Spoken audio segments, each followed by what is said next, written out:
오늘 우리에게 주시는 하나님 말씀은 느헤미야 1장 4절과 5절, 2절 말씀입니다. 우리 함께 한 목소리로 합독하도록 하겠습니다. 시작. 내가 이 말을 듣고 앉아서 울고 수일 동안 슬퍼하며 하늘의 하나님 앞에 금식하며 기도하여 이르되 하늘의 하나님 여호와 크고 두려우신 하나님이여 주를 사랑하고 주의 계명을 지키는 자에게 언약을 지키시며 긍휼을 베푸시는 주여 간구하나이다. 아멘. 네, 벌써 9월에 들어섰습니다.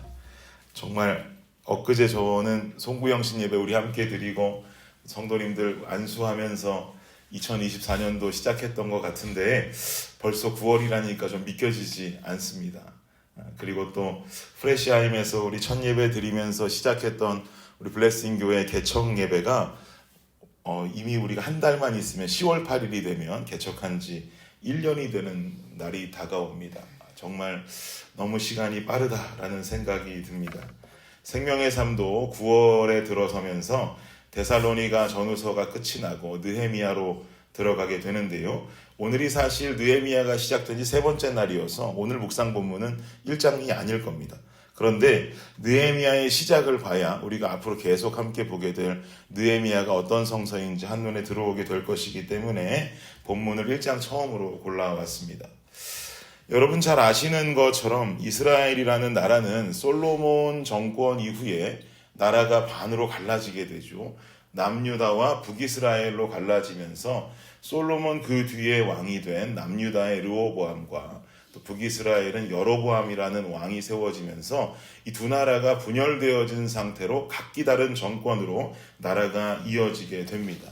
이것을 분열 왕국 시대라고 그러죠. 남북 분열 왕국 시대로 이스라엘이 접어들게 됩니다. 그러다가 결국 북이스라엘이 먼저 BC 722년경에 아수르에 의해서 멸망당하게 되고요. 남유다는 그 뒤에 BC 586년경에 바벨론에 의해서 멸망당하게 되죠. 그래서 결국 이스라엘이라고 하는 나라는 북이스라엘이 먼저 아수르의 포로 상태에 있다가 아수르 정권에 집어삼킨 상태에 되어 있다가 아수르가 바벨론에게 공격을 당하면서 바벨론의 포로가 되는 것이고 또 바벨론이 그 뒤에 페르시아에 의해서 집어삼켜버리게 되면서 이스라엘은 자동으로 바벨론 포로 상태에서 페르시아 포로 상태로 넘어가게 되죠. 그런데 예레미야 선지자가 이미 예언한 바와 같이 이스라엘은 포로 생활을 70년 한 만에 70년 뒤에 그러니까 포로 생활 시작하고 난 뒤 70년 후에 포로에서 풀려나서 본국으로 귀환을 하게 되는데 포로 귀환을 한 번에 하는 것이 아니라 세 번에 나누어서 포로 귀환을 하게 됩니다. 이때 첫 번째로 포로 귀환을 하게 되는 그룹을 리드했던 사람은 스룹바벨이라고 하는 사람이에요. 그리고 두 번째 2차 포로 귀환의 리더가 된 사람은 에스라라고 하는 성경학자였습니다. 또 3차로 포로 귀환의 리더가 되는 사람은 바로 오늘 본문의 주인공이 되고 있는 느헤미야라고 하는 사람이 포로 귀환 3차 포로 귀환의 리더로 서게 되죠. 스룹바벨이 1차로 포로 귀환을 시키면서 유다로 돌아온 이스라엘 백성들에게 맡겨진 주된 임무는 뭐였냐면 무너진 성전을 재건하는 일이었습니다. 그리고 또 두 번째 2차 포로 귀환을 통해서 에스라를 통해서 넘어온 이스라엘 백성들에게 주어진 임무, 그러니까 정확히 말하면 에스라를 통해서 주어진 임무는 뭐였냐면 당시 페르시아에서 에스라는 이스라엘 백성들을 향한 엄청난 모세오경 성경학자로 급부상을 했었고 그 에스라가 이끌고 온 2차 포로 귀환한 자들을 향해서 에스라는 하나님 말씀을 가르치기 시작합니다. 왜냐하면 더 이상 우리가 하나님 뜻을 떠나서 잘못된 삶을 살면 안 되겠다.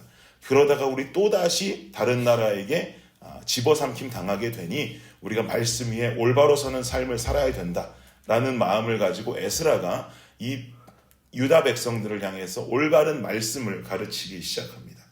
그리고 마지막 3차 포로 귀환을 한 느헤미야를 통해서 맡겨진 주된 임무는 성을 보호하는 성벽을 재건하는 일이었습니다. 그래서 간단히 정리하면 1차 포로 귀환을 한 스룹바벨은 성전을 재건했고 2차 포로 귀환을 한 에스라는 성경을 재건했고 3차 포로 귀환을 한 느헤미야는 성벽을 재건했다. 이게 주된 그들의 사명이요 임무였다라고 기억하시면 정리가 됩니다. 그래서 오늘 본문을 보시면 느헤미야에게 앞으로 느헤미야가 감당해야 할 중요한 사명이 간접적으로나마 전달되어지는 모습과 풍경을 볼 수 있습니다. 우리 한번 한 구절씩 좀 살펴보죠. 1장 1절과 2절을 한번 보겠습니다. 1절 2절 시작. 하가랴의 아들 느헤미야의 말이라. 아닥사스다 왕 제20년 기슬루월에 내가 수산궁에 있는데 내 형제들 가운데 하나인 하나니가 두어 사람과 함께 유다에서 내게 이르렀기로 내가 그 사로잡힘을 면하고 남아있는 유다와 예루살렘 사람들의 형편을 물은즉. 느헤미야라고 하는 사람은 우리가 지금 1절과 2절을 읽으면서 느끼는 것처럼 왕궁에서 일하는 사람이었습니다. 그 왕궁은 당연히 페르시아 왕궁이겠고요. 이 왕궁에서 어떤 일을 하는 사람이었냐면 왕의 술 맡은 관원이다 그럽니다.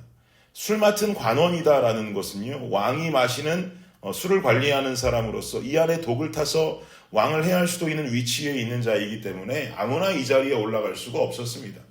상당히 높은 위치의 고위급 관직이라고 보시면 되겠어요.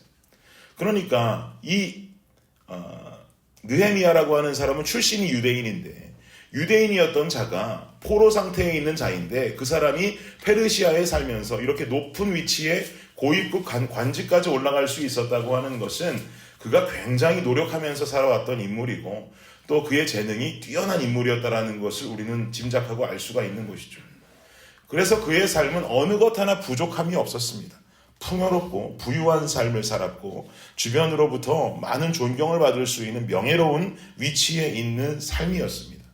이런 느헤미야가 본국에서 자신을 찾아온 하난이라고 하는 자와 그가 데려온 두어 사람들을 만나게 되죠. 그리고 묻는 거죠. 뭘 묻냐면 본국으로 이미 귀환한 백성들의 형편과 상황, 그 환경들을 질문하게 됩니다. 그러자 하나니가 대답하기를 3절을 보십시오. 시작. 그들이 내게 이르되 사로잡힘을 면하고 남아있는 자들이 그 지방 거기에서 큰 환난을 당하고 능욕을 받으며 예루살렘 성은 허물어지고 성문들은 불탔다 하는지라. 포로에서 귀환한 유대인들이 심각한 어려움과 고통을 겪고 있다라고 하는 보고를 듣게 되는 거죠. 그들은 외부의 적으로부터 위협을 받고 있고 경제적, 사회적 불안 속에 살고 있다라고 하는 그 포로 귀환한 유대 백성들의 환경과 상황을 이야기해 주는 것입니다. 그리고 예루살렘은 아직도 허물어져 있고 성문들이 불탔다는 말은 예루살렘이 여전히 폐허 상태에 있다라고 하는 것을 강조하고 있는 거죠. 성벽과 성문이 불타고 파괴된 상태로 방치되어 있었고 이는 도시가 외부의 공격에 매우 취약한 상태였다라는 것을 의미하고 있는 겁니다. 그리고 이어지는 4절도 보십시오. 4절 시작. 내가 이 말을 듣고 앉아서 울고 수일 동안 슬퍼하며 하늘의 하나님 앞에 금식하며 기도하여. 느헤미야는 본국에서 들려온 상황을 가지고 어떻게 합니까? 4절에 나오는 것처럼 하나님 앞에 금식하고 기도했다 그럽니다. 그리고 결국에는 3차 포로 귀환의 리더가 되어서 본국으로 귀환하게 되는 것이죠. 이 말인즉슨 하나님이 선택하신 하나님의 일을 감당하는 자로 느헤미야가 선택받아 세워지게 된다는 것입니다. 사랑하는 여러분, 하나님은 이 시대에 어떤 사람을 당신의 일꾼으로 찾기 원하실까요? 제가 두 가지로 말씀드리고 싶은데 첫째는요, 내가 살만한 삶을 살고 있다 할지라도 하나님의 눈이 향하는 곳을 돌아볼 줄 아는 사람을 사용하십니다. 느헤미야는 페르시아의 고위급 관리였습니다. 아까도 말씀드렸다시피 이 사람은 살만한 정도가 아니라 풍요롭게 살고 있는 자였고 주변으로 존경받는 고위급 사람이었습니다. 그러나 느헤미야는 하나님의 눈이 향해 있는 곳을 돌아볼 수 있었습니다. 바로 자신의 본국으로 그 마음과 눈이 향해 있었다는 것이죠. 나 먹고 나 잘 살면 되는데 그거면 걱정 없이 잘 살 수 있는 사람이 자신의 본국을 향해서 그 마음을 가지고 금식하며 기도하는 아픔과 슬픔을 가질 수 있는 자였다라는 것입니다. 사랑하는 여러분, 우리 주변에 어려움을 겪는 지체들이 있는지 돌아보기 원합니다. 우리가 살고 있는 또한 이 도시 그리고 하나님의 눈이 향해 있을 열방의 선교지까지 우리가 마음과 뜻을 두기를 원합니다. 이 마음을 품는 자, 이 마음을 품는 교회에게 하나님께서는 당신의 일을 맡기기 원하신다는 것입니다. 두 번째, 어떤 사람을 사용하시는가? 하나님께서는 기도하는 자를 사용하십니다. 느헤미야는 하나님의 눈이 향한 곳을 돌아보고 그것으로 슬퍼하며 끝난 것이 아닙니다. 어떻게 해야지? 어떻게 해야지? 우리의 본국을 어떻게 해야지? 하다가 끝이 난 것이 아니라 그는 기도했어요. 그냥 기도하지 않았고요. 금식하며 기도했습니다. 금식하며 기도했다라고 하는 것은요. 내 온 마음을 다했다는 거예요. 내가 결단의 의지를 가지고 하나님 앞에 내 삶을 다 드리면서 기도했다는 것이죠. 그런 느헤미야를 하나님께서는 3차 포로기환의 리더로 세우신다는 것입니다. 하나님의 일은 인간에 주어진 능력으로 해내는 것이 아닙니다. 기도하는 자에게 하나님은 일을 맡기십니다. 왜냐하면 기도하는 자는 무슨 일을 맡겨도 그 일을 기도하며 행할 것이기 때문입니다. 그러니 기도하며 그 일을 행한다면 그 사람은 자기 능력과 자기 뜻대로 그 일을 행하는 것이 아니죠. 기도하며 그 일을 행한다는 것은 하나님의 뜻을 구하는 자인 것이고 하나님의 능력을 구하는 자이니 하나님의 뜻을 알고 하나님의 능력을 가지고 그 일을 감당할 것이라는 것입니다. 그러니 하나님은 내 마음대로 내 능력 가지고 일을 행하는 자를 사용하시기보다 하나님께 기도하면서 하나님의 능력으로 당신의 일을 감당할 자를 찾으신다는 것입니다. 기도의 등불이 꺼지지 않는 블레싱 재단이 되기를 원합니다. 이 새벽 시간도 좋고요. 언제든 기도하기 원하시는 분들은 이 예배실로 달려오셔서 기도하셔도 좋습니다. 기도의 삶을 사는 성도, 기도의 등불이 꺼지지 않는 블레싱 교회, 주님이 사용하시지 않고는 견딜 수 없는 자들이요 공동체가 될 줄 믿습니다. 오늘을 살아가시면서 하나님 사용하시는 준비된 자로 살아가는 여러분과 저와 우리 모든 교회가 되기를 예수님의 이름으로 축복합니다. 기도하겠습니다. 주님 감사합니다. 오늘부터 우리가 느헤미야 말씀을 보면서 하나님의 마음을 깨닫기를 원합니다. 주님 사용하시는 자 어떤 자인가?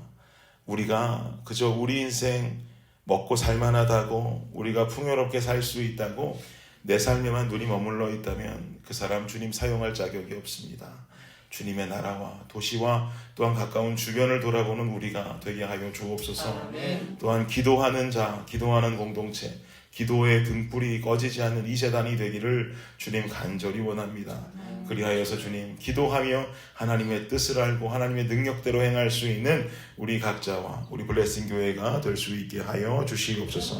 오늘 하루 살아가며 주님께 강력히 쓰임받고 하나님의 인도하심을 쫓아 살아가는 우리 모두가 되게 하여 주시옵소서.